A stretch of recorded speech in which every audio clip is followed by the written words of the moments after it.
Hello guys, good morning. Dito sa ating workshop. So tinatapos sa ating mga other releasing na units. Kanina nandun tayo sa detailing, may apat pateng unit doon. So ito yung mga next in line natin. Ito yung kay Ma'am Nika sa, di ko alam kung Abu Dhabi or Qatar ba yun eh. So nasa abroad pa si Ma'am. Ang uwi ni Ma'am is December 21.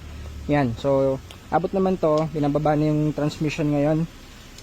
Ito po Ma'am Nika. Yan, so nakababa na yung transmission. Ready na yung ating mga brand new parts. So may nakita lang din silang oil seal problem dito sa tranny, so papalitan na rin natin yan para pagkabit po ng brand new transmission tumagal tsaka hindi masayang.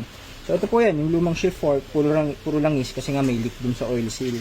So ito yung dual clutch, ito yung shift fork, palitan yan lahat, tsaka dito syempre ayusin pa po yan, cleaning. So ito yung update dito sa unit Ma'am, tapos check na rin natin lahat kung ano yung mga kailangan. Next step tayo dito syempre yung ating mga detailing, kasama po yan. Maayos naman yung unit, so mabilis lang po yun. And yan, radiator, kita nyo, bago na rin po yan. And yun yung update dito sa ating Ford Fiesta na top of the line. And malinis naman. So 3-step detail naman yan, kaya wala magiging problem. So ito naman yung Camellia natin na EcoSport, yung order ni Sir Bon ata, kung di ako nagkakamali. So final checking na tayo today. And inaayos na natin to. Para tapos yung transmission nito guys, so syempre 3-step detailing, madumi pa lang siya ngayon. And may mga iba pa tayong units. Ito yung mga for repair naman natin, si Sir galing Batangas. So tapos na to, medyo tumagal lang kasi daming ginagawa, ang daming pinalitan natin dito. Pati yan yung mga reservoir tank, pati yata mga alternator yan, mga radiator, bago na engine syempre. So pinapa-break in lang natin ngayon. And ano pa, ito yung mga iba nating units. Ito rin, itong silver na EcoSport, so engine din to guys, pinapa-break in na lang din natin. So yun, inahabol natin to mga before Christmas, kaya medyo busy lagi.